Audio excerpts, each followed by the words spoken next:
Excuse me, low class people can you tell this address?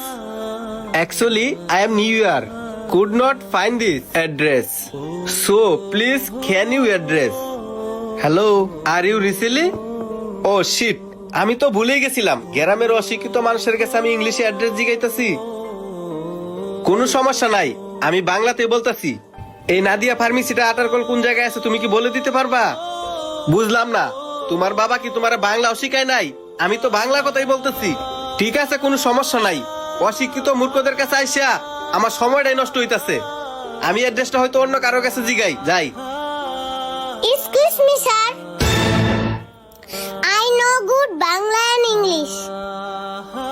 Your address is state in head from. I hope you understand what I mean. You, I think get out an address.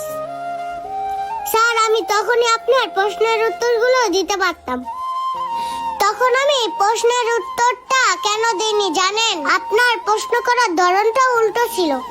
কিন্তু sir, আপনি আমাকে ভালোভাবে প্রশ্ন করতে পারেননি, কারণ আপনারা তো এটাই ভাবেন গরিব মানুষরা সব অশিক্ষিত হয়।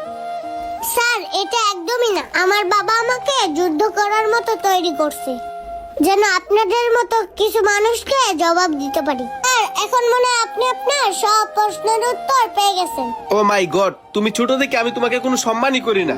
তুমি যে এত সুন্দর করে ইংলিশে কথা বলতে পারো, এটা তো আমি বিশ্বাসই করতে পারছি না। হ্যাঁ স্যার, আপনি ভাববেন নেই বা কেন? আপনারা তো একটা জিনিসই ভাবেন যে আমাদের মতো গরিবরা সবাই অশিক্ষিতই হয়।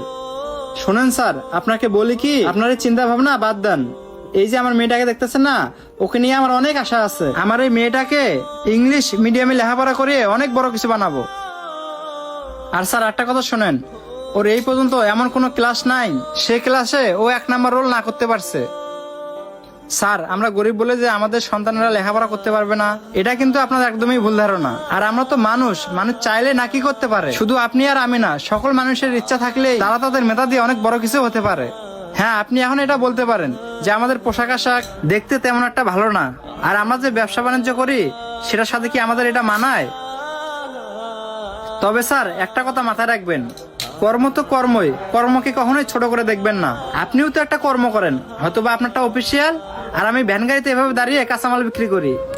আসলে ভাই, আমি আপনাদেরকে কি বলবো, আমি বড় লোকদের সাথে চলাফেরা করে আমিও তাদের মতো হয়ে গেছি। সত্যি কথা বলতে কি, আমি ভুলেই গেছিলাম গরিবরা মানুষ, তাদেরও ইচ্ছা শক্তি আছে। তারা চাইলেও তাদের ছেলে মেয়েদেরকে অনেক শিক্ষিত বানাইতে পারে। যেমন আপনার মাইয়াকে আপনি শিক্ষিত বানায় প্রমাণ করে দিলেন।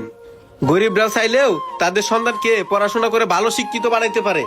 জি স্যার, আপনি ঠিকই বলেছেন।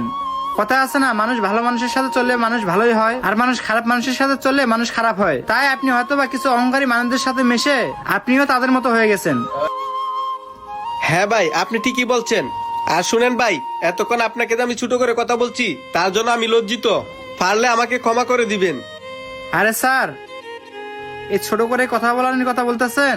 এই রাস্তাঘাটে সবজি বিক্রি করি, এখানে আপনাদের মতো অনেক মানুষই এসে আমাদেরকে কত রকমের কথাই বলে। সমস্যা নেই স্যার, আপনি যে কথাগুলো বলছেন সে কথা আমার গায়ে লাগেনি। আর তার চেয়ে সবচেয়ে বড় খুশি হলাম স্যার, আপনি যে আপনার ভুলটা বুঝতে পারছেন। আশা করি স্যার আর কখনো কারোর সাথে এরকম ব্যবহার করবেন না, সবার সাথে ভালোভাবে ব্যবহার করবেন। ঠিক আছে ভাই, আমি আপনাদের সাথে যে খারাপ ব্যবহারটা করছি এই ব্যবহারটা অন্য কারোর সাথে আমি আর কখনোই করব না। আপনারা তাহলে ভালো থাকবেন, আমি এখন যাই। গরিবদেরকে অশিক্ষিত বলে কখনোই অপমান করবেন না, তারাও কিন্তু শিক্ষিত হতে পারে। এই ভিডিওটি তার প্রমাণ। ভিডিওটি আপনাদের কাছে ভালো লাগলে লাইক কমেন্ট শেয়ার করে দিয়ে সবাইকে দেখার সুযোগ করে দিবেন। ধন্যবাদ।